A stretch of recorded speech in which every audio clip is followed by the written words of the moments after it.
जय माँ लक्ष्मी भक्तों।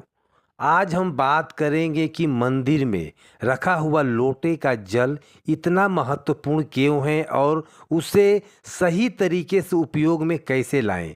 साथ ही हम यह भी जानेंगे कि मंदिर में लोटा किस धातु का होना चाहिए, क्या पीतल का, तांबे का या कुछ और। इस बारे में कई सारे लोग अनजाने में गलतियां कर देते हैं और बाद में उन्हें पछताना पड़ता है। इस वीडियो में हम आपको बताएंगे कि इन गलतियों से कैसे बचें, क्योंकि इससे नुकसान हो सकता है। मंदिर में एक लोटा जल हमेशा सही तरीके से रखना चाहिए। अब बात करते हैं घर के दीपक की। क्या आपको तांबे का, लोहे का, पीतल का या फिर कांच का या स्टील का या फिर मिट्टी का दीपक रखना चाहिए। सही दीपक का चुनाव न करने पर भी घर में परेशानियां आ सकती है और दीपक की बाती का चुनाव भी बहुत ज़रूरी है। क्या कच्चा कलवा ठीक रहेगा या फिर रुई या फिर सूती धागा सही रहेगा। इन छोटी छोटी बातों की अनदेखी से पितृ दोष, शनि दोष, काल सर्प दोष या गरीबी जैसा समस्याएं हो सकती है। दोस्तों, यदि आप इस वीडियो को बीच में छोड़ने का सोच रहे हैं तो आप अभी छोड़ सकते हैं, लेकिन कृपया ध्यान रखें, अगर आप लक्ष्मी माता का अपमान करते हैं तो यह आपके लिए शुभ नहीं रहेगा। अब बहुत से लोग यह सवाल पूछते हैं कि मुख्य द्वार पर सही जल का छिड़काव सही समय पर तरीका क्या है। क्या इसे स्नान के बाद करना चाहिए या फिर स्नान के बिना भी किया जा सकता है, और क्या झाड़ू लगाने से पहले जल छिड़कना चाहिए या बाद में। एक और सवाल जो अक्सर पूछा जाता है वह है, क्या पीरियड के दौरान मुख्य द्वार पर जल छिड़क सकते हैं या दीपदान कर सकते हैं, और जब मुख्य द्वार पर जल चढ़ाएं तो इसके अंदर के तरफ से चढ़ाएं या फिर बाहर के तरफ से। फ्लैट में या किराए के घर में रहने वाले लोग भी पूछते हैं कि मुख्य द्वार पर दीपदान और जल का छिड़काव का सही तरीका क्या है। आज का वीडियो इन्हीं सवालों पर आधारित है। सबसे पहले हम यह जानेंगे कि घर के बाहर और अंदर दीपक जलाने के क्या फ़ायदे हैं। खासकर घर के बाहर दीपक जलाने से जो 5 बड़े फायदे होते हैं वह आपको चौंका सकते हैं। भगवान की पूजा में दीपक जलाने का महत्व सभी को पता है। हिंदू धर्म में देसी घी या सरसों का तेल का दीपक जलाना बेहद ही शुभ माना जाता है तथा तिल के तेल का दीपक भी जलाया जाता है। लेकिन भगवान के सामने दीप जलाना केवल पूजा का एक तरीका नहीं है, बल्कि घर के अंदर और बाहर दीपक जलाने से कई लाभ मिलते हैं।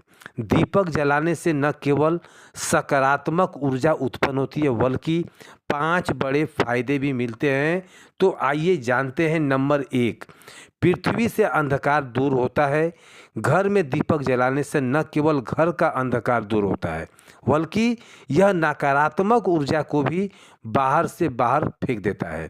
जहाँ दीपक जलता है वहाँ सकारात्मक ऊर्जा का वास होता है। स्वाभाविक है कि जहाँ सकारात्मक ऊर्जा होगी वहाँ भगवान का भी वास होगा। इसलिए शाम होने से पहले दीपक जलाना शुभ माना जाता है। तेल से जलने वाला दीपक का असर उसके बुझने के बाद भी आधे घंटे तक बना रहता है, जबकि शुद्ध घी का दीपक वातावरण को करीब 4 घंटे तक सकारात्मक रखता है। नंबर 2, दीपक जलने का वैज्ञानिक लाभ। जब घर में शुद्ध घी या सरसों तेल का दीपक जलता है तो उसके धुएं से घर के माहौल में सात्विकता आती है। यह धुआं हानिकारक कानों को कीटाणुओं को नष्ट करता है और वातावरण को शुद्ध रखता है। नंबर 3, सुख समृद्धि का वास। जिस घर में भगवान के सामने दीपक जलता है वहाँ माता लक्ष्मी की कृपा बनी रहती है। ऐसे घरों में सुख समृद्धि का वास होता है। दीपक को पूर्व दिशा में रखने से व्यक्ति दीर्घायु होता है और उत्तर दिशा में रखने से धन संपन्नता बढ़ती है। दीपक न केवल घर के अंधकार को दूर करता है बल्कि हमारे जीवन को भी प्रकाश की ओर ले जाता है। नंबर 4, बीमारियों को दूर भगाने में मदद करता है। दीपक जलाने से बीमारियां आसपास नहीं भटकती। परिवार के सभी सदस्यों को स्वस्थ लाभ मिलता है। खासकर अगर दीपक के साथ एक लौंग भी जला दी जाए तो इसका असर 2 गुना ज़्यादा बढ़ जाता है। इससे त्वचा संबंधित बीमारियों को दूर करने में मदद करता है। नंबर 5, शुभ शक्तियों को आकर्षित करता है। सनातन धर्म के अनुसार जिस घर में सुबह शाम दीप जलाया जाता है वहाँ कभी अंधकार नहीं होता। ऐसे घर शुभ शक्तियों को आकर्षित करता है। जलता हुआ दीपक शुभ शक्तियों को चुम्बक की तरह खींचता है, जो घर के लिए अत्यंत लाभकारी होता है। तो दोस्तों, अब जानते हैं कि मुख्य द्वार पर जल छिड़कने का सही समय और विधि क्या है। अगर आप मुख्य द्वार पर जल चढ़ाते हो तो आपको यह ध्यान रखना चाहिए कि जल को रात में सोने से पहले एक पात्र में रखना चाहिए। आप कोई भी पात्र लें, जैसे कि तांबे का, पीतल का, स्टील का या चांदी का। यदि गंगा जल है तो उसमें थोड़ी गंगा जल मिला दें, अन्यथा शुद्ध जल से आप पात्र को भर दें। अगर गंगा जल नहीं है तो केवल शुद्ध जल ही पर्याप्त है। इस जल से भरे पात्र को अपने घर के रसोई में रख दीजिए। सुबह उठकर इस जल का छिड़काव अपने घर के मुख्य द्वार पर करें। मुख्य द्वार पर सुबह सबसे पहले आप जो है पात्र को लीजिए और घर के सभी समस्याओं को दूर करता है यह पात्र का जल। यदि आप नकारात्मक ऊर्जा, मानसिक परेशानी, आर्थिक तंगी या वास्तु दोष से परेशान हैं तो यह उपाय आपको काफ़ी मदद करेगा। रसोई में रखा जल मुख्य द्वार पर छिड़कने से आपके घर की परेशानियां समाप्त हो सकती है। यह उपाय न केवल वास्तु दोष और पितृ दोष को समाप्त करता बल्कि तंत्र मंत्र या बुरी नज़र के प्रभाव को भी खत्म करने में सहायक है। इस उपाय को नियमित करने से घर में सुख समृद्धि बनी रहती है और बीमारियों से भी मुक्ति मिलती है। आपको यह जल सूर्योदय से पहले मुख्य द्वार पर छिड़कना चाहिए। अगर सूर्योदय के बाद आप मुख्य द्वार को अन्य जल से धोना चाहिए तो यह कोई समस्या नहीं है, लेकिन यह विशेष जल सूर्योदय के पहले ही छिड़क दिया जाना चाहिए। अब कई लोग पूछते हैं कि क्या यह जल छिड़कने से पहले स्नान करना जरूरी है या बिना स्नान किए भी इसे किया जा सकता है। देखिए दोस्तों, यह जो जल हम सुबह मुख्य द्वार पर छिड़कते हैं वह एक महत्वपूर्ण उपाय है। इसे स्नान करने के बाद करना आवश्यक नहीं है। सुबह जल्दी उठकर सबसे पहले रसोई में जाएं और पहले रखे जल को लेकर मुख्य द्वार पर जाएं। मुख्य द्वार खोलें और इस जल का छिड़काव करें। जल छिड़कावते समय पितरों और माँ लक्ष्मी का ध्यान जरूर करें। ऐसा कहा जाता है कि सुबह सुबह माँ लक्ष्मी हर घर के मुख्य द्वार पर जाती है। जिन घरों के द्वार खुले होते हैं और जहाँ जल का छिड़काव किया गया हो वहाँ माँ लक्ष्मी प्रवेश करती हैं। जल छिड़कते समय अपने मन में माँ लक्ष्मी से प्रार्थना करें, हे माँ लक्ष्मी कृपया मेरे घर में प्रवेश करें, मैं आपका स्वागत करने के लिए तैयार हूँ। इसके बाद पितरों का ध्यान करें, क्योंकि घर की दहलीज को पितरों का वास स्थान माना जाता है। जब आप दहलीज पर जल छिड़कते हैं तो पितृ प्रसन्न होते हैं और उनका आशीर्वाद आपको मिलता है। स्नान करने की आवश्यकता नहीं है। क्या जल का छिड़काव झाड़ू लगाने के बाद करना चाहिए या पहले? इसका उत्तर यह है कि सुबह उठने के बाद सबसे पहला कार्य जल का छिड़काव करना होता है। इसके बाद आप झाड़ू लगा सकते हैं। सुबह उठते ही सबसे पहले बिस्तर पर बैठकर अपने दोनों हथेलियों को देखें और माँ लक्ष्मी का ध्यान करें। यदि चाहें तो निम्न मंत्रों का उच्चारण कर सकते हैं, जैसे कि ओम नमो भगवते वासुदेवाय नमः। फिर दोनों हाथ जोड़कर देवी देवताओं को प्रणाम करें। इसके बाद हाथ से धरती को स्पर्श करें और प्रणाम करें और धीरे से अपना दाहिना पांव जमीन पर रखें। फिर रसोई में जाकर जो है आप मुख्य द्वार पर जल छिड़कने का तैयारी करें। समय माँ लक्ष्मी और पितरों का ध्यान अवश्य करें। उसके बाद आप अपने घर के अंदर जाकर अपनी दिनचर्या जैसे झाड़ू लगाना, स्नान करना आदि कर सकते हैं। अब कुछ लोग का यह सवाल है कि क्या जल छिड़कने के बाद मुख्य द्वार की सफाई की जा सकती है? तो हाँ, आप ऐसा कर सकते हैं। पहले रसोई में रखा जल मुख्य द्वार पर छिड़क दें। इसके बाद अतिरिक्त पानी लेकर मुख्य द्वार की अच्छे से सफाई करें, झाड़ू करें और पानी भी उसको डाल सकते हैं। कुछ लोग पूछते हैं कि अगर वह फ्लैट या किराए के मकान में रहते हैं तो जल का छिड़काव और दीपदान कहाँ करें? तो इसका उत्तर यह है कि आप जहाँ रहते हैं वहाँ के मुख्य द्वार को ही आप जो है मान लीजिए, जैसे कि दरवाजे पर अपना नाम लिखा हो, आपके दरवाजे पर नंबर प्लेट लगा हो, वही जो है आपका मुख्य द्वार मान लीजिए। आप वहीं जल छिड़किए और दीपदान करिए। अगर आपके पास एक ही कमरा है तो कमरे के दरवाजे को मुख्य द्वार मानकर आप वहीं पर यह उपाय कर सकते हैं। अब अगला सवाल यह है कि क्या पीरियड के दौरान मुख्य द्वार पर जल छिड़का जा सकता है और दीपदान किया जा सकता है? जल छिड़कने के लिए महीना मासिक जो धर्म होता है महिलाओं का, इससे कोई असर नहीं होता। जल आप छिड़क सकती हैं, लेकिन दीपदान कार्मिक पूजा में आता है, तो आप इस शुद्ध काम को आप नहीं कर सकती हैं। इसका मतलब है कि पीरियड समाप्त होने के बाद ही आप दीपदान करें। इसके अलावा कुछ लोग पूछते हैं कि मंदिर में जल रखना जरूरी है या नहीं है, रखा हुआ जल क्या करना चाहिए? तो शास्त्रों के अनुसार घर के मंदिर में 1 लोटा जल रखना बहुत ज़रूरी है। जल ऊर्जा को संचित करता है। जब आप पूजा करते हैं, मंत्र जाप करते हैं या भगवान से प्रार्थना करते हैं तो इन सभी की ऊर्जा उस जल में समाहित हो जाती है। यही कारण है कि मंदिर में जल रखना आवश्यक है। सुबह की पूजा के दौरान 1 लोटा जल मंदिर में रखें और दीपक जलाएं। अग्नि और जल के संतुलन का प्रतीक होता है यह जल। पूजा के बाद इस जल का उपयोग शुभ कार्यों में करें, जैसे कि पेड़ के पौधों में डाल दें या फिर आप फूल में डाल दें या अपने घर में छिड़काव कर सकते हैं। सकारात्मक ऊर्जा को बढ़ाता है यह जल। सुबह की पूजा के समय हम मंदिर में जल रखते हैं। अगले सुबह जब आप पूजा करने जाते हैं तो सबसे पहले उस जल का उपयोग करें।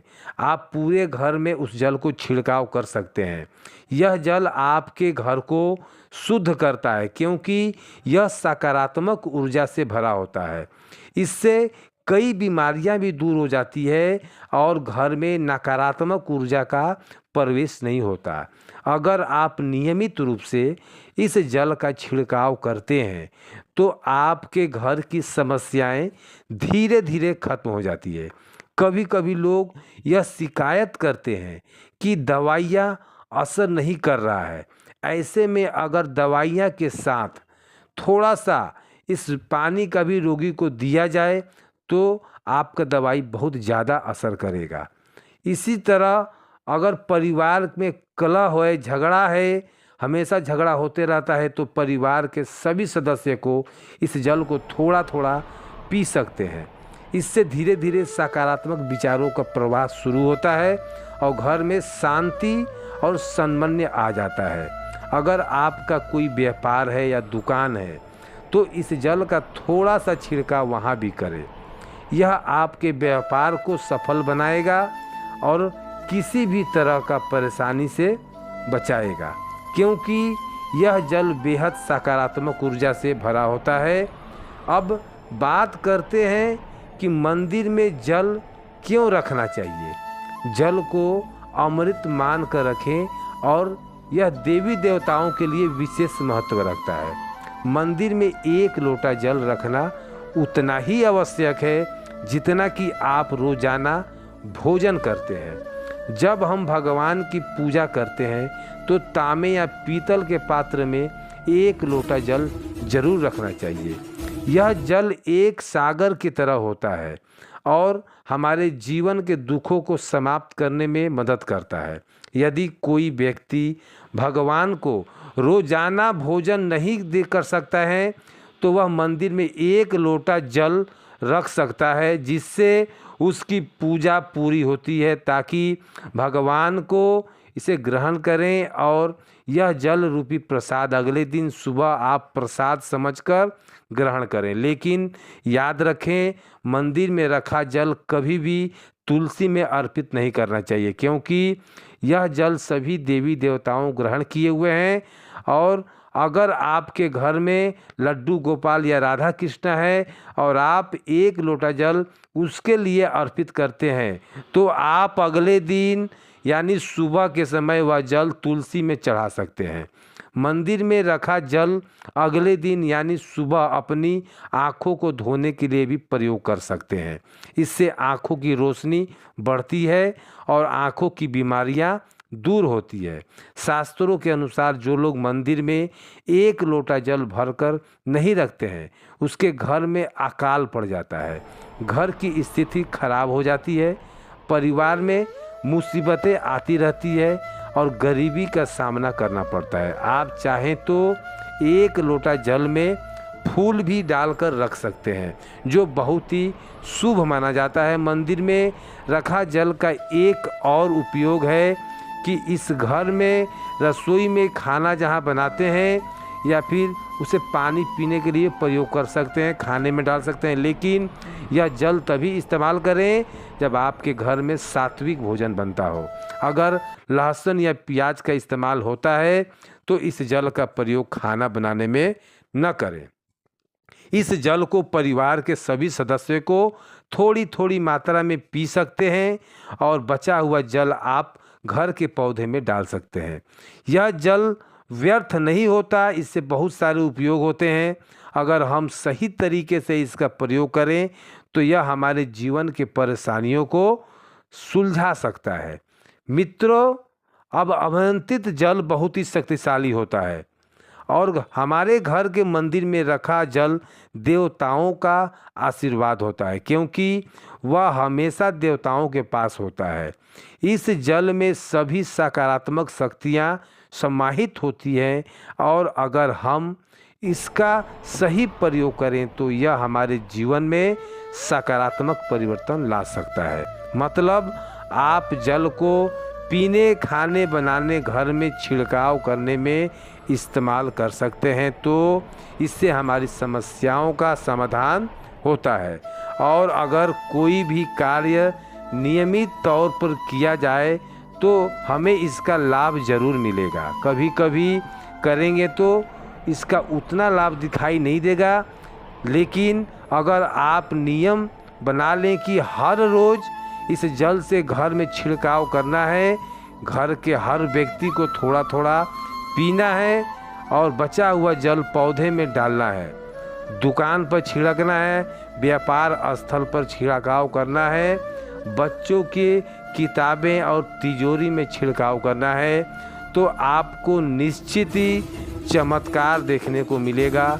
इसी तरह से जो रसोई में रखा हुआ जल होता है उसका छिड़काव आप अपने घर के मुख्य द्वार पर करें तो इसका लाभ बहुत जल्दी दिखाई देगा। लेकिन इससे आपके रूटीन में शामिल करना होगा और प्रतिदिन नियम से यह कार्य करना होगा, तभी आपको लाभ मिलेगा। कई लोग के सवाल होते हैं कि मंदिर में रखा जल जब हम अगले दिन उठाते हैं तो उसमें कभी कभी कीड़े मकोड़े पड़े रहते हैं, तो हम क्या कर सकते हैं? जी हाँ दोस्तों, आप इसे ढक सकते हैं। पूजा के बाद किसी लोटे को प्लेट से, कटोरी से ढक लीजिए। आप अगले दिन उस जल को उठाएंगे तो वह बिल्कुल शुद्ध और साफ सुथरा होगा। आप इस जल का प्रयोग किसी भी कार्य में कर सकते हैं। जब भी आप घर के मुख्य द्वार पर जल छिड़काव करें तो गणेश जी का मंत्र ओम गणपति नमः जरूर बोलें और जो हमने आपको वीडियो में बताया उसे ध्यान से समझकर आप घर के मुख्य द्वार पर जल का छिड़काव करें।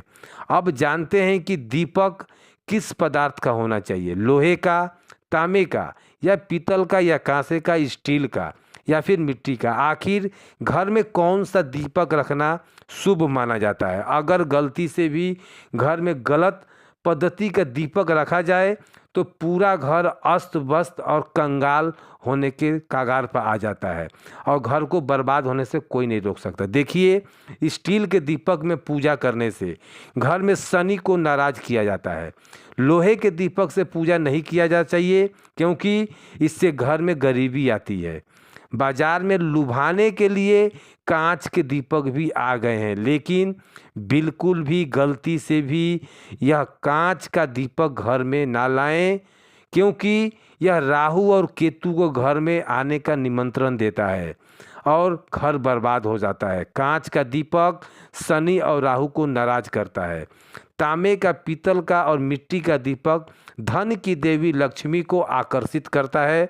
घर में कोई भी अन्य प्रकार का दीपक लाना सही नहीं माना जाता। पीतल और मिट्टी के दीपक को शुभ और मंगलकारी माना जाता है क्योंकि यह शनि और राहु केतु को प्रसन्न करता है। साथ ही मंगल ग्रह का भी असर काम करता है। कच्चा कलवा और रुई से जलने वाला दीपक सर्वोत्तम होता है। जो लोग सूती धागे से हाथ पर बांधने वाली बातियां से तैयार करते हैं उनके घर में समस्याएं और गरीबी आ सकती है। कच्चा कलवा या दीपक शुभ माना जाता है। अब जानते हैं दीपक और मंदिर में घंटी क्यों बजाई जाती है। शंकर भगवान के मंदिर में घंटी बजाने का उद्देश्य क्या है, ताली क्यों बजाई जाती है। शास्त्रों के अनुसार जब भी आप मंदिर या घर के जो अंदर घंटी बजाते हैं तो शिव महापुराण, लिंग पुराण और विष्णु पुराण में कहा गया है कि घंटी का नाथ करते हैं जिन्हें तीर्थ और साधक को साधना कर रहे होते हैं उनके तब रहे होते हैं जिनके दान किया जाता है और सभी पुण्य का फल उसे समय हमें प्राप्त हो जाता है। अब मंदिर में ताली बजाने का महत्व भी समझ लेते हैं। जब लोग भजन करते हैं, साधना में होते हैं, अभिषेक कर रहे होते हैं या फिर पूजा में व्यस्त होते हैं तो 3 बार ताली बजाने से उसका पूरा पुण्य हमारे खाते में आ जाता है जिससे हमारा भाग्य उज्जवल हो जाता है। एक महत्वपूर्ण बात यह भी है कि घर में गरुड़ घंटी का नाद करना बेहद ही शुभ माना जाता है, मगर बच्चों को खेलने के तौर पर घंटी नहीं बजाना चाहिए क्योंकि घंटी का नाद करते समय सभी का पुण्य हमारे खाते में आ जाता है। इसलिए घंटी का नाद केवल पूजा और भजन के समय ही करना चाहिए। इसे खेलने के तौर पर इसे इस्तेमाल ना की जाना चाहिए। मंदिर में घंटी बजाने का तरीका भी महत्वपूर्ण है। यह हमेशा प्रेम और श्रद्धा से बजानी चाहिए, ना कि जोर जोर से। कई बार लोग मंदिर पर पद बंद होने के बाद भी घंटी बजा देते हैं जिससे पाप लगता है। अगर भगवान मंदिर में विश्राम कर रहे होते हैं तो उस समय घंटी बजाना घोर पाप माना जाता है। मंदिर बंद होने के बाद घंटी को रस्सी से बांध दिया जाता है ताकि वह ना बजाए कोई। तो घंटी बजाने का सबसे शुभ समय होता है सुबह का 4 बजे से लेकर 11 बजे तक का होता है क्योंकि यह समय अत्यंत मंगलकारी होता है। इसके अलावा शाम 6 बजे से रात 11 बजे के पहले भी आप घंटी बजा सकते हैं। रात 12 बजे के बाद मंदिर के पद बंद हो जाते हैं और देवी देवताएं विश्राम करते हैं।